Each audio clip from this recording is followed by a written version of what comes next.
So as I believe was mentioned earlier today, this is a change to this year's format of our event. Instead of having a keynote speaker, which we've had some wonderful keynote speakers in the past, we decided to have a keynote panel.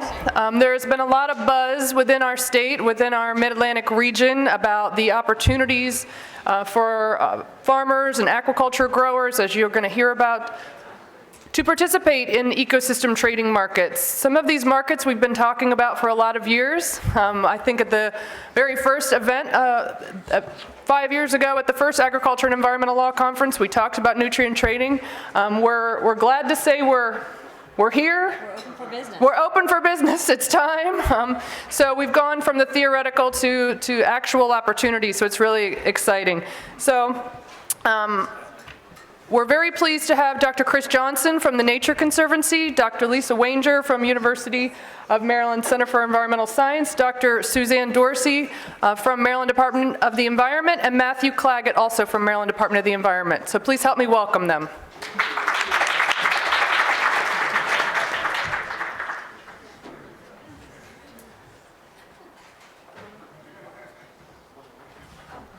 Change the slide. Oh, it does? Okay. Sorry, we're just having a glitch with the slides. Well, if you want to wait for the slides or if you want to start, we'll catch up to you. Okay. Yeah, sorry about that. That's all right. I'll try to recreate from memory what I had in my slides. Well, thanks. I'm excited to be here. Thanks for inviting me, and I'm excited to be part of this discussion. So my name is Chris Johnson. I work for the North America Agriculture Program of the Nature Conservancy. I'm based in Minneapolis, Minnesota, but I work on projects all over the country with a lot of different public and private partners. There's a slide, but I guess it's not up yet. No? Okay. Well, anyway. So the Nature Conservancy is really pretty bullish, pretty excited about ecosystem service markets and the opportunities that they hold for all of us working in agriculture. And we feel that way because kind of at the root of the solutions we're looking to try to advance in agriculture are farmers and ranchers. They're kind of our key allies in conservation and in the agricultural system, the managers of hundreds of millions of acres of private land across the country that have real implications for all of us in terms of our water quality, carbon stored in the ground, quality of habitat and open space and other things. So we're really excited about this opportunity, and I'm going to tell you a little bit about that. The first thing I wanted to start with, though, is to give a little bit of context about the Nature Conservancy. I'm not sure how familiar you are with our work, and particularly with our work in agriculture. So I kind of wanted to set the stage, tell you a little bit about the work that we're doing in agriculture, so that then when I kind of reference ecosystem service markets and how we're trying to kind of support some of those efforts, it hopefully will make sense and give you some context for where we see that potential.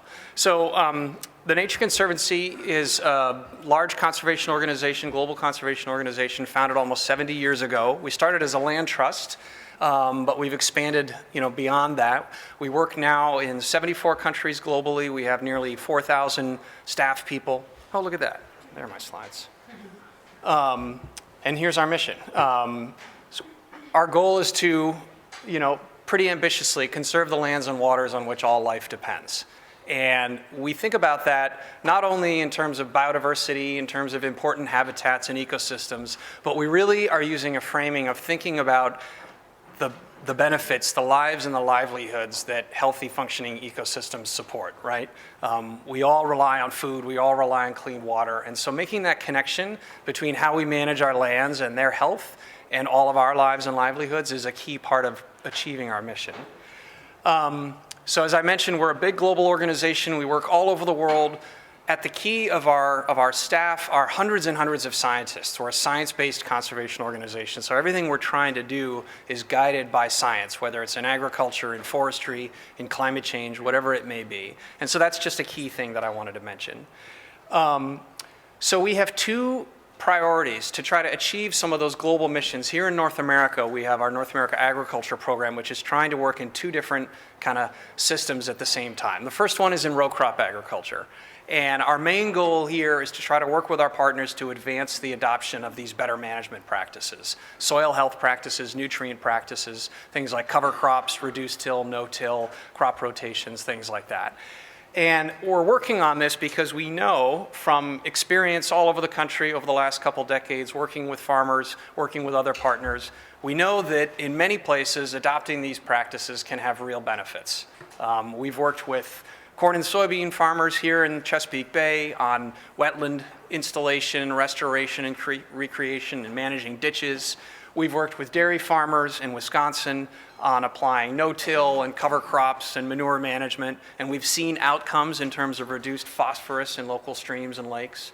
We've worked with potato farmers in Florida on improving their nutrient management practices, again, to reduce the runoff of nutrients into groundwater there. So from all of these different places that we've worked, we know that, given a little bit of time, given a little bit of experimentation, given the kind of the right mix of conditions on the part of the farmer and the incentives, we know that these practices can make a difference, provide benefits for the farmer in terms of reducing some of their costs, improving their operation, building some of their resilience, but then also provide these off-farm kind of ecosystem service benefits. So despite all of that great work that we've done with farmers, that we've done with our partners, we're not seeing kind of the needle move overall at the rate that we would like, right? You live here in Chesapeake Bay. I know you're making progress on water quality in the bay. In the Mississippi Basin, we haven't made that kind of progress where I live. We are seeing a hypoxic zone in the Gulf of Mexico that's just as big as it ever was. We have just the other day in my hometown of Minneapolis, more than half of our waters in the state of Minnesota have been declared impaired. And so we're not making the kind of progress that we want to make. We need to take these good practices that we've seen adopted in places here and there, and we need to somehow work with our partners to try to get these to happen everywhere, to transform agriculture. And so we've set ourselves this goal of trying to help achieve that system change in the next few years to see half of our row crop acres, that's 120, 130 million acres of row crops nationally adopting these practices. So that's a big goal. We can't get there on our own, obviously, and that's where you can start to see the importance of something like an ecosystem service market that could bring additional incentives, additional resources directly to the producer to reward them for stewarding their lands in the best way possible. If we can see that level of change, there are going to be sort of huge benefits for all of us in terms of carbon stored in the soil, less nutrients and sediment running into waterways, improved resilience of our agricultural system. So there's a whole host of things that will happen if we can try to achieve that level of change. So that's our work in row crops. We also have a big area of work focused on grazing lands. And of course, grazing lands are really the backbone of our beef supply chain. And the US, as you may or may not know, is the biggest producer of beef in the world. So this is a really important part of our food production system. And our grasslands occupy, 800 million or so acres of land in the US, so a huge area. And grazing and improved ranch management is really important here in the US and globally because grasslands are actually the least protected type of habitat in the world. And we're still losing our grasslands at a pretty rapid rate. We lose them to, development for ranch homes, we lose them to conversion for row crops, we lose them to degradation when they're not managed as sustainably as they could be. And so this is a really important thing to focus on from the point of view of habitat for a whole host of species that we care about, for maintaining these beautiful wide open spaces that we care about, but it's also really important economically for maintaining the resilience, the productivity, the economic viability of our family ranchers, almost 1 million of them across the country. So for all of these reasons, this grassland work is also really important to us. And again, similar to row crops, we've kind of built up a few decades of experience working at a number of different places. This is a photo from our Fox Ranch Preserve, which is in eastern Colorado. And here we're managing about 15,000 acres of prairie for the benefit both of a cattle operation as well as for maintaining the biodiversity of that grassland ecosystem and also providing habitat for greater prairie chicken and a whole host of other important species. So we've tested and tried and learned in a bunch of different places, working with ranchers, working with other partners, and we know that again, this kind of more adaptive management, holistic management, integrated management can actually produce a lot of the times these win-win outcomes ecologically and economically. But again, despite all of our best efforts, we're not yet kind of making headway and achieving the scale of change that we would like to see. And so again, we've tried to set a goal for all of us and our partners and everyone we're working with to somehow try to ramp up, to try to kind of juice this whole effort and really scale up implementation of these practices in rangelands and grasslands and pasture across the country in the next few years. And again, you can start to see how creating an ecosystem service market that could deliver incentives to ranchers who are using better practices to reward that behavior, incentivize that behavior, that could be game-changing in trying to achieve this level of implementation. So we know, again, I'm not sure why the colors disappeared, but again, similar to row crops, we know that if we can achieve that level of change, there are hundreds of millions of metric tons of CO2 that can be stored in the ground and in the biomass. We know that habitat will be improved. We know that water quality and recharge of aquifers in the arid West will be improved. So we know there's a lot of benefits that can come from this if we can somehow find a way to catalyze that level of adoption. So we know this from all of these projects, all of these preserves that I mentioned on the ground, but I also mentioned how we're a science-based organization. So I wanted to share with you, this is just one figure from a paper that was published last year that looked at the whole US and tried to quantify the potential for nature-based climate solutions to be part of our overall climate change mitigation strategy in the US. And the long story short is, if you look just at our natural climate solutions, they can offer about a fifth of our greenhouse gas emission reduction goal. So dealing with transportation, with the energy sector, with a whole bunch of other things. So there's a real potential there. In agriculture in particular, there's a number of opportunities. And, the great thing about these is there's a whole host of co-benefits. There's co-benefits for water, there's co-benefits for the producer. And so we can really start to kind of get multiple bang for our buck if we can find a way to invest in these practices. Just to give you an example, I made a mistake when I created this figure and I left off the scale bar, so you'll just have to trust me. But that cover crop row there, that represents about 100 million metric tons of CO2 that could be stored per year if we were able to apply cover crops in our row crops across the country. And the fact that it's kind of a lighter green, I don't know how well you can see that, but the fact that it's lighter green means that it's actually pretty cheap. It's a pretty cheap way to get that carbon out of the atmosphere. Just keep that in mind, that we have really good science that says that these solutions actually can work. And so that, in addition to kind of all of that lived experience that I mentioned from our projects on the ground, that's kind of really guiding us forward and giving us this, this notion that ecosystem service markets could be game-changing in this arena, because they're quantifiable benefits from CO2, from other things that could come from adopting these practices.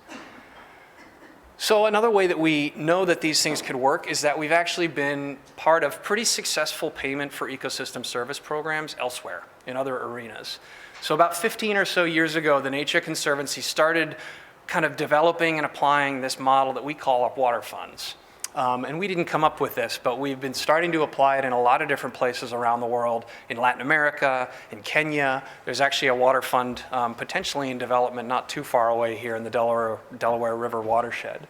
But the idea is basically that you create a governance system that connects people downstream using water, who need water, with people upstream who are managing landscapes that can deliver that water.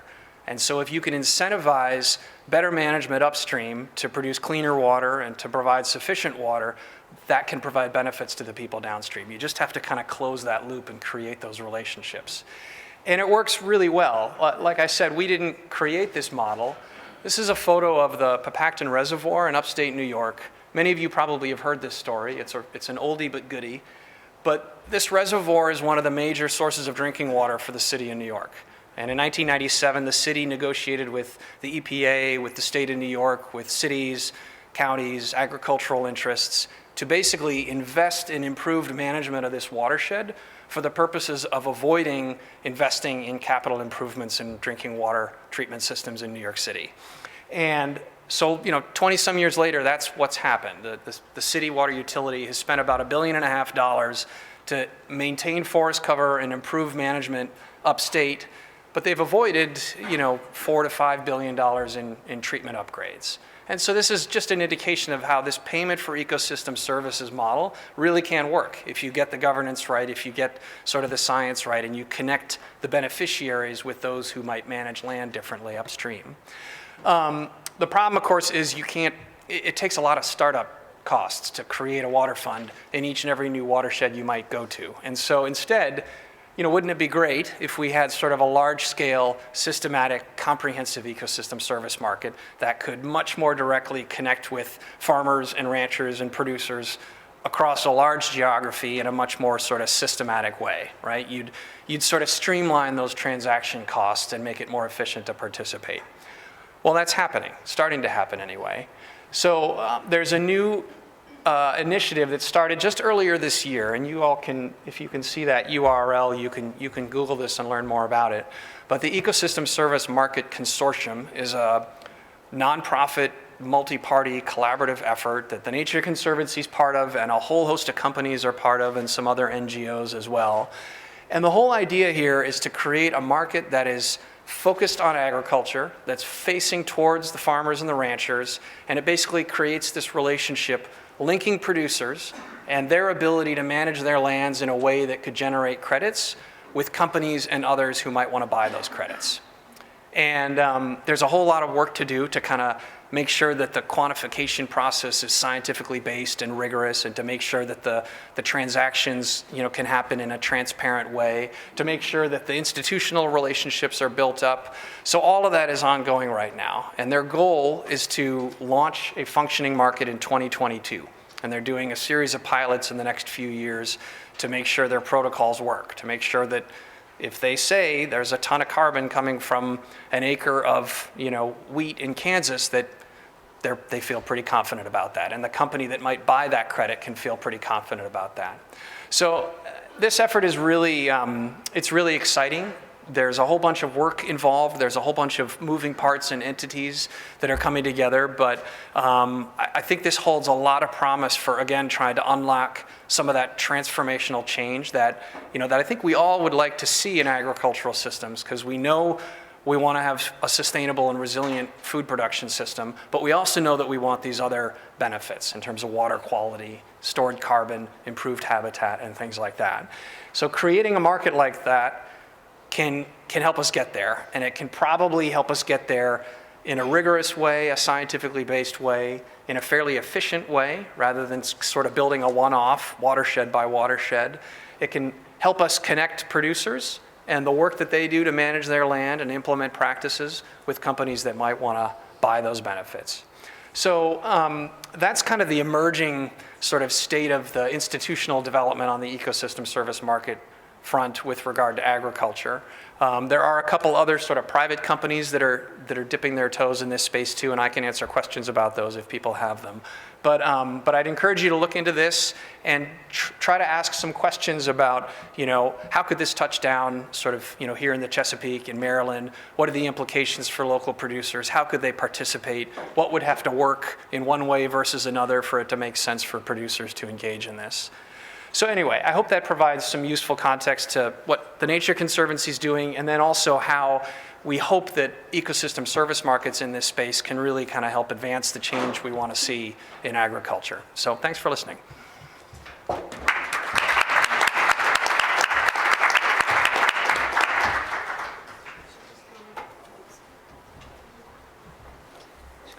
Thanks, Chris, for that great vision.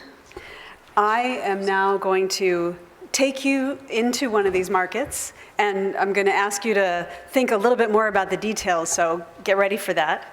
I've been working in trading markets for a while, and as an economist, we haven't seen water quality trading markets thrive exactly, and so there's a lot of reasons for that. But what we do see in Maryland is that we do have an emerging market of credit trade, sort of against expectations, frankly, but it is still a work in progress. Many of the rules are still being established. But I can tell you that what I'm going to discuss today, since I talked to the regulator in charge of the rules yesterday, what I will tell you today is current as of yesterday. So let's jump ahead. Let's see if I can figure out how to forward the slides. It's the green one? Okay. The one with the forward arrow. Unless you've been living under a rock, you probably already know about cap and trade in the Chesapeake Bay, but it is important to talk about the cap before you talk about trading, because it's the cap that provides the context for trading.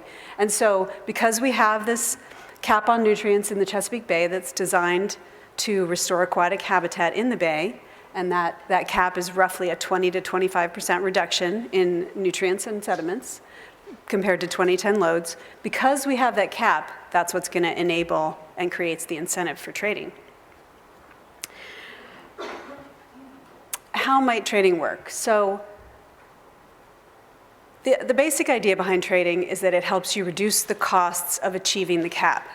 And so the ideal situation from an economic and social efficiency perspective is that those who, for some reason, have very high costs of compliance, perhaps they just don't have the space to put in practices, or whatever they would do to make the investment would be inefficient for them, they would like to be able to buy offsets from those who have low costs of compliance. So agriculture is the sort of example that people usually use of people who can reduce nutrients and sediments for relatively low cost. And so the legislation actually, the regulations allow, since I'm talking to lawyers, I have to say that stuff right. The regulation allows anyone who would voluntarily create nutrient reductions and use an approved practice. Okay, not just anyone, but almost anyone. We're talking about environmental restoration professionals, agriculture, aquaculture. I'm going to be talking about that some more. Even wastewater treatment plants in Maryland. So I'm going to get into that. But regardless, to make trading work, you need this heterogeneity of costs that allows the high-cost compliers to find the low-cost reducers. And so so it doesn't have to be industry trading with farms, but it does have to be high-cost regulated entities trading with people who have low costs. Okay, I think I beat that horse. Okay. So this ideal that people had is that the big capital investments would not be made, and instead many small local investments would be made to reduce nutrients. But Maryland didn't quite work out like that. We had the Bay Restoration Fund, which we've all paid into, and that has been used to upgrade all the major wastewater treatment plants. So many people thought that would be a market killer because that was thought to be the main buyer of credits. But instead, wastewater treatment plants have become suppliers of credits because they've planned for a future in which more land will convert and population will grow. They have excess capacity right now. So they can also do additional things in the plants, add more chemicals, do certain types of management changes that can get them even lower than they're currently emitting in terms of nutrients. So they have become credit sellers in certain markets. The buyers in the Maryland industry are industrial dischargers, stormwater permit holders, the MS4 permits, and also some minor wastewater treatment plants that aren't scheduled to be upgraded. So these are the regulated people who have the legal responsibility to comply with reductions, looking to buy credits. And as I already mentioned, the sellers are anyone who would voluntarily produce credits and also have to meet other regulatory and baseline. So agriculture is probably aware of that. Right now, for the agricultural sector, they are required to have certain practices on the farm that are considered the baseline practices before they can offer credits. They have to do more than what's already regulated for them to do. Okay, so this is for the lawyers in the room, but also it helps understand the trading market and why things don't work exactly like some calculations might suggest. So you've got this trading between regulated and unregulated people. So the regulated people are holding the legal bag, so to speak. They're the ones that can be sued. When they buy credits from someone else, the legal liability doesn't transfer. So that's already something that's a major buyer concern. The sellers, particularly farmers I've heard express this, they're concerned about the idea of just letting someone onto their operation and seeing what's going on to verify the credits. I think we all agree for these credit creating markets to work, you have to be sure you're getting the reductions that you're paying for. And a lot of people don't understand this. You know, farmers are following the rules, why would they be worried about this? I liken it to saying, would you invite a police officer to search your teenage child's room? You might think you've got a good kid, you're pretty sure he's not doing anything he's not supposed to, but why invite trouble, right? So it's kind of the same feeling that farmers have. And then this one can get kind of tricky. The actions you would take to produce, it sounds straightforward, but it can be tricky. Actions you take to produce credits cannot in any way be something that the seller needs to use for regulatory compliance. And sometimes that area can be a little gray. Maybe some of the lawyers in the room have a good appreciation for that in terms of, especially when it comes to public money having funded certain things. And anyway, I could give you some examples if you're interested. So how do you handle this fact that the legal liability doesn't transfer? There are a couple ways in the markets that exist. When it is a bilateral trade, that is one buyer and one seller, the contract language is in place to try to protect the buyer. Also, aggregators often offer some kind of insurance. They pool credits from many producers, and that way if one person doesn't do what they're supposed to do, they have extra credits to cover that. Similarly, the state is offering this kind of reserve pool. Every trade that happens, 5% of the credits get put into this reserve pool that's intended to cover unintended actions. The other thing is what we economists like to call the risk premium, and that is, if you do sort of the calculations of what does it cost a buyer to comply versus what does it cost a seller to produce, that's not a strict story about what the price will end up being, because the buyers want to save a lot of money to make it worth taking this legal risk and also other risks. The seller similarly wants to be overcompensated, not just for the bare minimum of the cost of producing the credits, but just making it worth their while. There's going to be paperwork, there's going to be lawyers, dealing with lawyers, that's a risk premium right there. So all those things go into the fact that you have to kind of adjust the expectations when you're looking at what's the price going to be. Now we get to sort of the social reason, the social efficiency reason of why we do trading. And basically the idea that I'm trying to represent here is that with trading, the stacks of coins represent the total cost of achieving the pollution diet. So on the left-hand side, if you had a lot of trading, you would really lower the total costs. If you have no trading, you're going to have much higher costs because of things like this. Hopefully you can see this picture here. It's a very urban area, cobblestone streets, maybe downtown Baltimore, maybe Annapolis. The point is, trying to fit stormwater devices into a landscape like that is extremely expensive, very disruptive, very expensive. And those are the kind of situations where we'd like to offer them a relief valve in terms of being able to buy offsets instead of messing up these historic streets. So that's the gist of why we do trading. Okay, yes, Lo beat that horse already.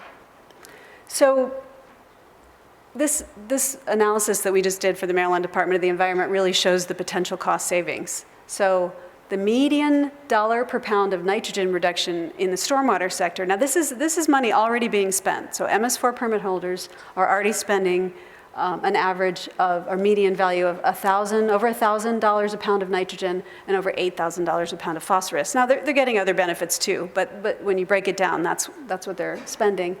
Ag, on the other hand, in terms of the cost share programs and the farmer contributions, they're paying more like $16 a pound of nitrogen, around $500 a pound of phosphorus. So, and there's a lot of variability in there, but that's just a sense. So there's your opportunity. Now we know who the high-cost compliers are and the low-cost producers. The other thing, now I'm really getting into the weeds of the market, so I hope you guys are interested in this. So the colors in this Maryland map show the markets as the regulators envision them. They understand that for a market to work, there have to be a sufficient number of buyers and sellers to create a good market. So they've created these colored areas that are the main trading areas. But all the black areas are the de facto trading areas because of a piece of the regulation that says you can't use credits from outside the basin to offset pollution inside a basin if it has an impairment, a water quality impairment. And water quality impairments are widespread. So that really makes a huge difference in terms of expectations of what a credit will be worth, because this essentially creates many small markets where there might only be one seller or there might only be one buyer. And so what we know is that places where the wastewater treatment plants are operating, the major wastewater treatment plants that have low-cost credits, they're there's very low price of credits in those markets. And then in places where there isn't a wastewater treatment plant, there's much higher costs of credits. So far, the market is just getting started, but I happen to have some inside knowledge, so I know some of what's going on. And so that's really interesting, and it leads to opportunities as well as constraints. So just to give you a sense of what this really looks like in terms of what a producer, now in this, I'm going to talk about aquaculture, but it's really analogous to farmers. What does a producer do to create a credit? What does that look like? So this is the aquaculture operation I can see from my office. And so aquaculture in recent regulation has been enabled to produce nitrogen and phosphorus credits. And a huge panel of experts got together to figure out exactly how much nutrient credit they should get. And this is the results of that expert panel.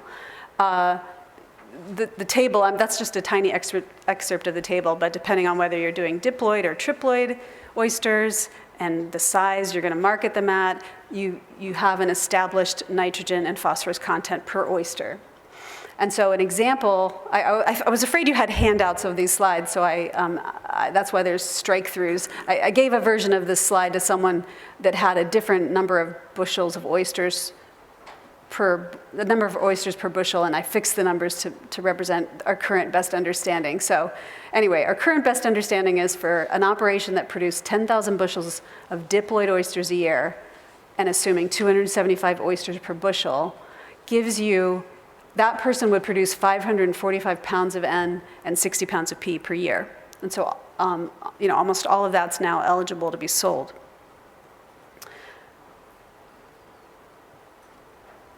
And we did some modeling to say, if this market really got going, what would be the effect on aquaculture? Because many people would like to talk about the other ecosystem service benefits.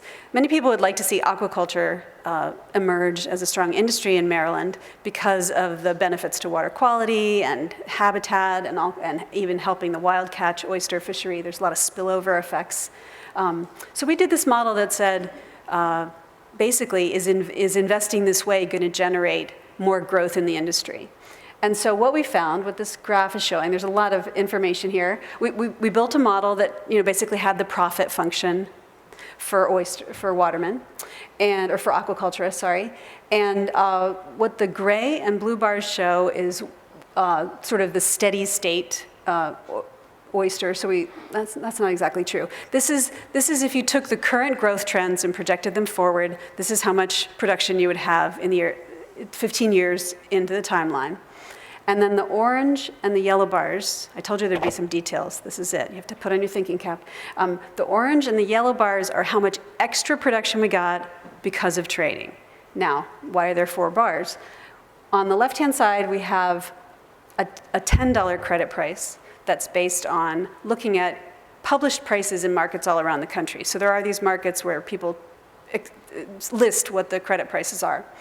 On the right 2 bars are a credit price that's based on an average price for credit for an MS4 stormwater permit holder who we added in that risk premium. We took away 30% of their cost and got $190 per pound of nitrogen. We're just talking about nitrogen.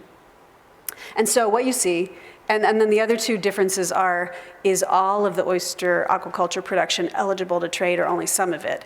And that represents either sort of low trading interest versus high trading interest or alternative regulatory frameworks that were under consideration at the time we did this model.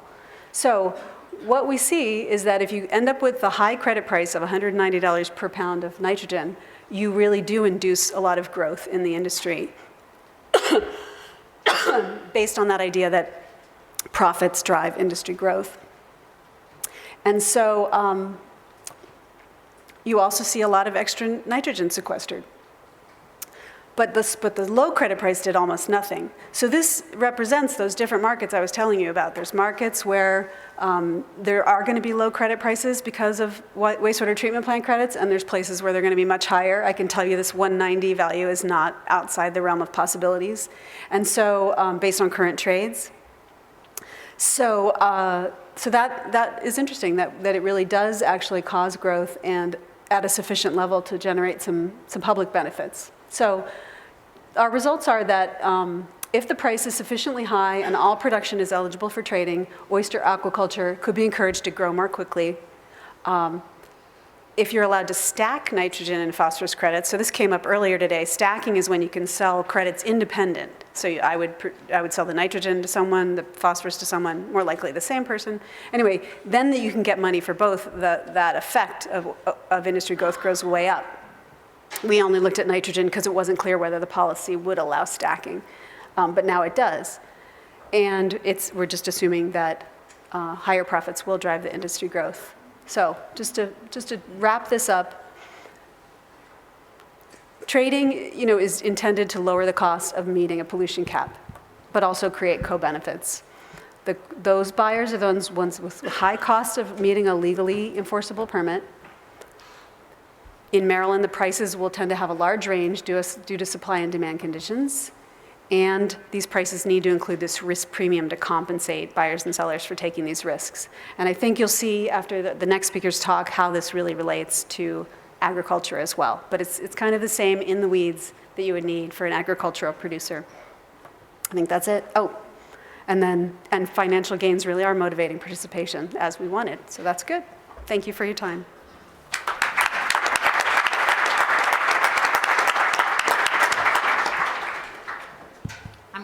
Matt and I are going to present together, so I'm going to stay seated. Thank you. It is a thrill to have esteemed colleagues that are partners, provide expert guidance, and frankly are cheerleaders as well. So it's just thrilling. And as I was listening, I thought about what do I really want to come out of this talk, and I have this vision where how's that? I have this vision where in Maryland, and remember that I would assert that Maryland farmers are probably our nation's #1 conservation farmers. And that's because we have the highest proportion, that's right, the highest proportion of conservation practices, the highest proportion, not the highest acreage, but the highest proportion of no-till and cover crop nationwide. Maryland farmers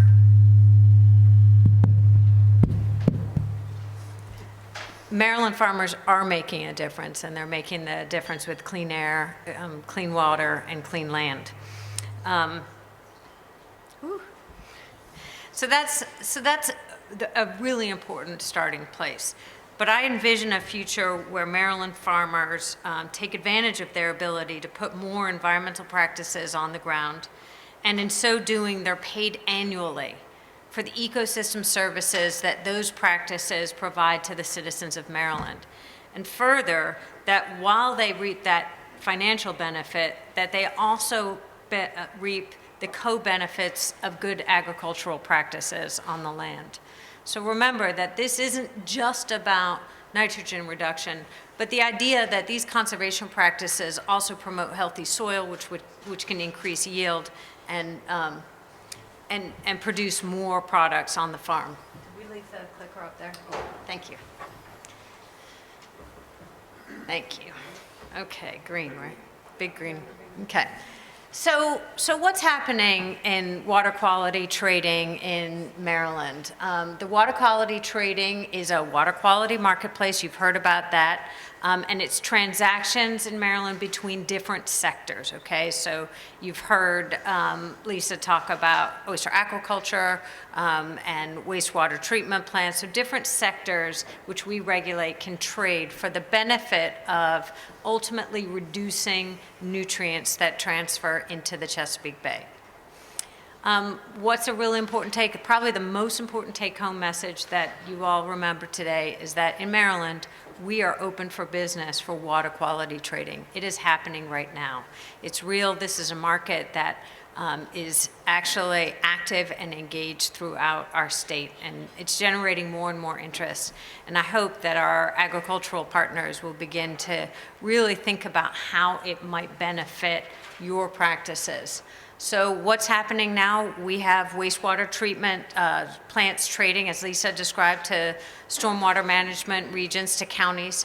We have oyster aquaculture trading happening in the state of Maryland.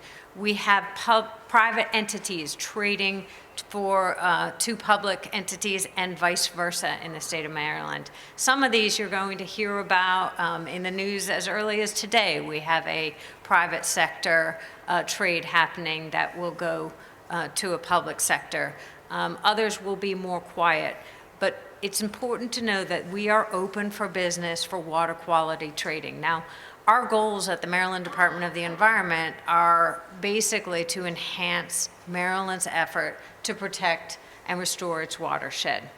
But when it comes down to our trading program, we want to have cost-effective and trusted and innovative practices. We've come about 50% of the way towards cleaning our Chesapeake Bay. That's an incredible success. The hard part is the 50% that we have remaining. We know how to do a lot of it, but there's a certain level of unknown or very expensive practices that you may or may not want your tax dollars to go towards ripping up cobblestone streets in Annapolis, for instance. You may want to meet our goal of restoring the Chesapeake Bay, but do it in a manner that takes advantage of new ideas, new innovation, new scientifically established and proven approaches that help us to reduce nitrogen and phosphorus flowing into the bay. So these are the three guiding words that we use: cost-effective, innovative, and trusted. So I'm going to hand it over to my colleague, Matt, who was a driving force in developing the actual regulations around water quality trading for the state of Maryland. So this slide shows kind of basically in general how a credit is going to be generated and traded. And I'll get into some of these concepts here in a sec, but just to show you the general process, you're going to have a BMP. Your baseline's met, you're going to have a BMP on the property that's going to generate a pollution reduction beyond your baseline. That's going to be your credit. You're going to send in an application. Here we're talking about agricultural credits, so you're going to send in an application to MDA. MDA is going to review the application. It'll certify the credits. Those credits will be posted. As soon as a buyer sees the credits that they're interested in buying, they'll reach an agreement with the seller. That trade's going to be registered and posted. The credit's going to be transferred. Generally, as I think has already been mentioned, your seller's going to be a wastewater treatment plant or an agricultural source. Your buyer's going to be an MPDS permittee that has permit requirements with conditions based on the Bay TMDL. And your seller, of course, can also be an aggregator. So this is the process that we created, keeping in mind that we needed to generate transparency and safeguards. No, sorry. Transparency and safeguards to ensure that traded credits actually represent real reductions in nutrient loads. What you don't want to see are what's known in the industry as paper trades. Trades that you can actually see on paper, but that don't actually generate the nutrient reductions that are required. So first, you're going to have your baseline. Your baseline for all your sources is what is actually legally required. Once you actually generate a pollution reduction beyond that baseline, that's your credit. So your wastewater treatment plants are going to have baselines that are based on their waste load allocations that's established in the wastewater permits. Your counties with MS4 permits, those are stormwater discharge permits, are going to have the restoration requirement. And your agricultural sources are going to have their current practices and existing BMPs. So we move on to the certification process. Certification application into MDA or MDE is going to include items like the identification of the location, any permits required for installation, maintenance plans, and the agricultural BMPs are actually going to use MDA certification process. The verification, so credits actually have or can have a lifespan beyond 1 year. They're applied every year to a permittee's requirements, but they can have a lifespan beyond a year.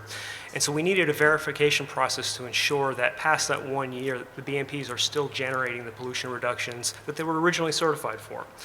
So it can vary depending on the practice. In general, it's going to be every 3 years. I think it's general annually for agricultural credits.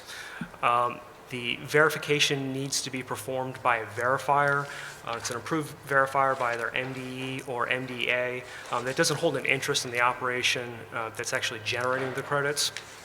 And of course, it needs to include information that verifies that the BMP continues to meet its baseline, is being operated and maintained properly, that no deficiencies exist, no corrective measures needed, or if corrective measures are needed, a detailed description of those deficiencies and the corrective measures. MDE does have some enforcement ability. It can order remedies to address deficiencies in the BMPs, additional inspections. It can revoke or suspend a credit for violations of the trading program. If a BMP is not actually performing according to its certification, or, God forbid, if there was any fraudulent information in the original certification. But, as has already been covered, permittees, i.e. the buyers, are ultimately responsible for meeting their permit requirements. There's no really direct enforcement against the sellers other than potential contract liability between the sellers and the buyers. The program does include an appeals process. Anyone aggrieved by suspension or revocation of a credit has a right of review under the Administrative Procedure Act. And the program also contains a general prohibition on credit generation if the credit generator is in non-compliance with the permit terms or any other law.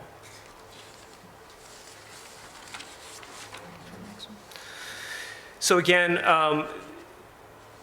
credits can have lifespans past 1 year, and they do vary according to the practice. These are just some examples. The structural BMPs are stormwater BMPs every 3 years. I think cover crops are going to be every year, and forested buffers would need to be, they can be certified for 5 years. Ready?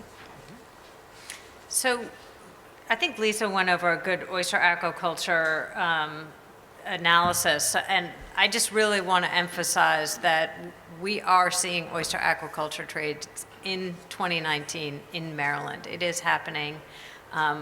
This is a really interesting and unique opportunity. I think it's an emerging business, and as an emerging business, I think they are willing to consider risks associated with water quality trading that Lisa talked about. But the bottom line is we are seeing trades in Maryland with oyster aquaculture. We are working through all of the process with our farmers, with oyster aquaculture aggregators. So in agriculture, I don't really need to detail what aggregation is, but it may continue having entities that serve to aggregate credits may be a useful tool for the market in Maryland, particularly as it relates to oyster aquaculture and likely as it relates to agriculture as well. So this slide shows the general trading geography. The trades have to take place in these 3 different regions. You have the Potomac River Basin, the Patuxent River Basin, and the Eastern and Western Shore River Basins of the Susquehanna.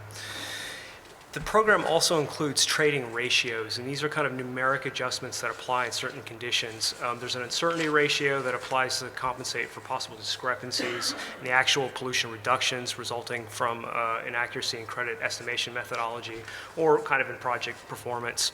There's an edge of tide ratio that's, again, it's a numeric adjustment that's going to reflect the rate of pollution reductions as a result of natural processes and man-made structures such as dams. And then there's a reserve ratio as well, and this is the 5% that was alluded to earlier. The state takes for a variety of reasons, and in general, it's to cover BMPs damaged by unforeseen events such as acts of God or poor maintenance, or just to improve the overall water quality. Okay. So how does this work? Basically, MDE is the Craigslist of water quality trading. We really seek to basically provide a registry that allows you, if you are an agricultural credit provider, to register that I have X number of nitrogen credits, Y number of phosphorus, Z amount of sediment. And if you are a county government official and you need to make up credits for your MS4, you might go on to this registry and look for who's got credits. Now that's one way of doing it. It's not the only way. We also expect that farmers might, before they institute a practice on their land, contact their county or the counties that are eligible to purchase credits from them and say, hey, would y'all be interested in purchasing, roughly 500 pounds of nitrogen?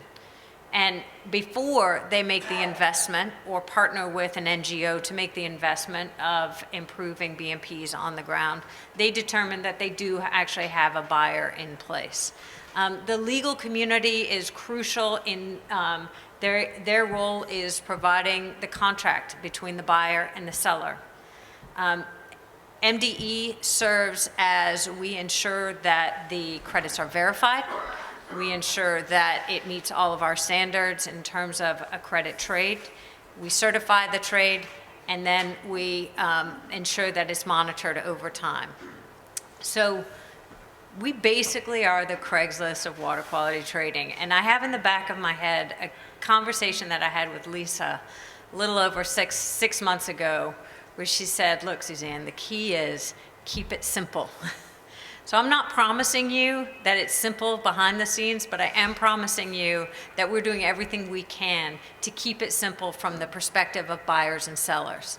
And if you'll work through this early stage with us, we are absolutely dedicated to making this marketplace viable and beneficial for both buyers and sellers. Remember that our general guidelines are that we've got to trade within a geography. You've got to know what your geography is. You've got to know how long your trades can last, what their vintage is, and then you've got to do a series of maintenance and verifications on those trades. It's not like you're not already doing that with a lot of your best management practices on your farms. This is not new in the agricultural field. Why are we doing this? I come back to where I started. We're doing this to clean the Chesapeake Bay.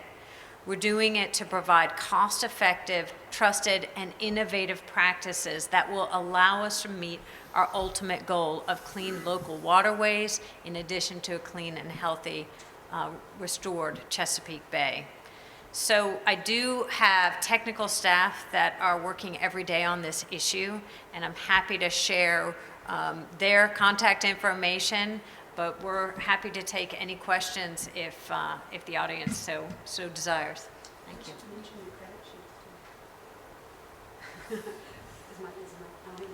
Yeah. So along the lines of keeping things simple, MDE is working on putting little calculator spreadsheets on their website that folks can use to estimate what their credits would be. Yes. Yeah, Greg Sandy is in the audience right now, and he's actively working on those calculators. So you don't have to know off the top of your head how much nitrogen will be reduced if you put in a particular type of practice. You'll be able to calculate that. Thank you.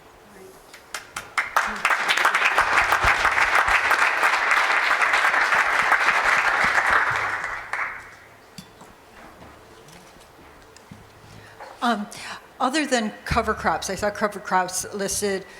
Do you know of any other crops that can be used to do nutrient trading that can get credits, like analogous to the aquaculture? At UMES a few years ago, we did some work with energy beets, and so they could possibly be used as a rotation crop and could maybe bring up legacy phosphorus. But from what I could tell, a crop thing like that was not in anybody's brain. So it's a baseline, but then the practice has to be approved through a technical review committee, right? So as long as it's been approved through the technical review committees, the stacks, through the Bay program, you're good to go. If it is new, then particularly from a university, you are very perfectly positioned to take it through the STAC program and make sure that it does get the benefits and we establish, this is the trusted part. We do, like the Nature Conservancy, we really care about the science aspect of it. So as long as it can get through that technical review committee and we can determine the value of it above and beyond agricultural baseline, you should be where you need to be. As I understand it, and I don't really understand it, it seems to me that farmers are going to be reducing their level of pollution for the purpose of enabling larger polluters to continue polluting at the same or an increased level. Who are the buyers of these credits, and what is the policy reason for allowing these polluters to continue and increase their level of pollution? Thank you for that question. That's an excellent question. I'll take a big picture, and then if you guys want to handle any. So, in Maryland, the state of Maryland must reduce nitrogen and phosphorus going to the Chesapeake Bay. It is not a sector. It is not an urban. It is the state of Maryland must reduce nitrogen and phosphorus going into the Chesapeake Bay. How we do that is blessedly left up to us. It's a blessing and a curse, right? So as a state, we have decided to extend reduction, a pollution diet to our different sectors.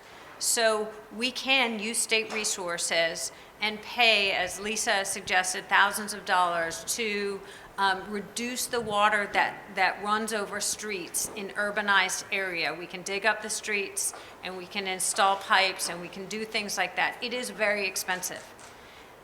We can achieve the same results by paying farmers, if they choose, to install additional best management practices on their farm. It is completely at your choice and only if it benefits the farming practice. That does not reduce the requirement on our urbanized areas. They continue not only to have to meet their restoration requirements for their county permit, but they have to continuously improve and continuously restore.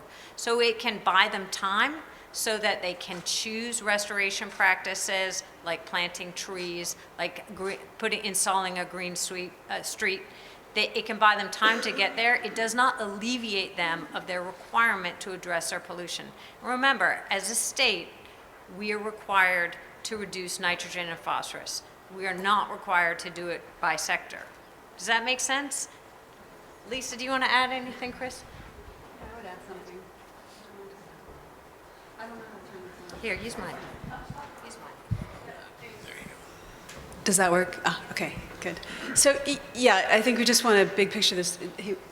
We have another question, I guess? Or maybe, do you want to make a statement? Is that what you're saying? I'm not sure what that hand means, but I'm just going to add a little bit to that, and then we'll go to the next question. So, I mean, big picture here, it is just a lot of public money that's moving around the table. So as Suzanne suggested, we can spend the public money in ways that are really expensive or less expensive, and there really is no bad guy here. It's more just what's the most effective way for us to clean up the bay. And the good thing about the bay is that a lot of these reductions, because the bay is tidal and things mix and circulate, it's not necessarily very important to, in all cases, reduce in a particular location. You can reduce somewhere else and still have the same effect on the aquatic environment. Now, you still do want to clean up the local streams, and there's a lot of protections in place for that, but these impairments that we have are not necessarily that we have horrible, toxic cesspool streams, right? You can look at your waters in Maryland and you can see a lot of them are pretty healthy. Sometimes that TMDL that's preventing trading, for example, is just excess sediment. Which isn't even necessarily bad all the time. So the point is here, it may be a misconception to vilify this idea that we're somehow letting the urban sector off the hook. They've already spent billions of dollars upgrading wastewater treatment plants, putting in stormwater devices. It's required of developers. So, I do think it's important we think in the context of, a penny saved is a penny earned here. It's a penny that can go to school improvements. It's a penny that can go to lots of other needs. We don't need to punish the counties. All right, I've got a question about how transparent are these markets from a financial perspective? Does the MDE site show dollars per credit? Is that publicly available also? Oh yeah, no. No, we don't. And again, it is a question that we're getting a lot, and people want to know where the market is. In the Craigslist model, you can list what you want to sell it for or what you might be willing to buy it for. But we are, the contract, we don't publicize it. Am I right, Greg Sandy? Yeah, we do not publicize exactly how much people paid because that is a private contract between two parties. But we've heard that question before and we're thinking about it. In this Craigslist over here. Thank you. Thanks. Using this Craigslist analogy, like, is there a cost as a seller to post or participate or transactionally, like that permit or the verification? Is there any transaction costs? There's no well, 5% transaction costs. Okay, Greg, some. But again, and the time to put towards it to fill out the paperwork and so on. What do you guys think about the equity complaints that people make about these kinds of cap and trade programs? You want me to take this one? Yeah, go for it. Yeah, I think it's really important to acknowledge that when we talk about trading, we are potentially moving things from urbanized neighborhoods that may be poor neighborhoods to areas of the rural community. You know, the reductions are moving, right? And so some people object to that idea, but I'll kind of go back to my idea of that a lot of these, the effect of these stormwater BMPs is not necessarily so huge that the cost is really worth it. Like, we could agree that equity is an issue. We could put aside some of the credits to use toward really useful projects in these communities. Do they need green space? Do they need, is there a particular source of pollution that we could target very effectively? But this idea that we have to keep all the practices in the urban areas regardless of cost can lead to just extreme inefficiencies. So yes, we care about equity, but we could spend half as much improving equity more, I would think, in some cases. I think you have to look at this on a case-by-case basis. That's a generalization, but sometimes the level of benefit we're getting per unit cost is so small, it's hard to imagine that's really an equity hit to me, an economist. Yeah, we're generally looking at county-wide or watershed-wide pollution diet requirements. And which is a little bit different than a point source pollutant going into one watershed. So it's not, it's not the good versus evil narrative that we want to, that's being addressed here. And at the same time, we are concerned about equity issues. So it's on our radar. It's a question we're asking ourselves around every single trade. Making sure that we're not putting groups at disadvantage over others. So, so far, according to what Lisa said and our observations, we think that the benefit is greater than any localized impact. Does that make sense? So I understand the calculator is in development, but you showed the numbers for oysters and how they kind of compare. How do ag best management practices compare to the numbers to the aquaculture and oysters? Oh my gosh, better, right? Ag. Yeah, it depends on the practice, right? Yes, it's very practice dependent, but, Right. I mean, I think it's possible the cost per pound is better, much lower for agricultural practices. Bioreactors, things like that, yeah. What's nice about the aquaculture is that it is in the water, so you're sure that that nutrient is coming out of the water with 100% certainty, whereas water flow paths are complicated and we're never sure exactly what's reaching the bay with agricultural land. But I think we all see a lot of benefits to the ag sector producing credits. So to segue, then, next question, I think Chris's organization would confirm and probably advocate for permanent change of certain land practices. So in an ag entity, you've got pasture land, you've got tilled land, you probably have forest land, and what currently exists on your property is your baseline. So if you're going to convert, say, cropland right next to the Mississippi River into permanent forest, that's the highest best management practice, or the highest improvement in your nitrogen and phosphorus that you can create to become credits. That's a permanent, really long-term investment for a farm to make. Maryland has chosen to make its program an annual credit so that you can't sell a permanent credit. If for some reason a firm wants to create that, there's a lot of risk premium, because what if there's only demand in years 2 or 3? And don't forget that farmers every year have to finance have to go out generally and borrow lots of money to put in the crops. So this is one more thing that you're going to suggest that a farm go out and invest in growing 30 acres of trees that in year 1, 2, and 3 is not going to pay you anything. So how do you address the annual versus the lifetime credits? The lifetime is established based on the practice, right? So for a cover crop, it would be 1 year, right?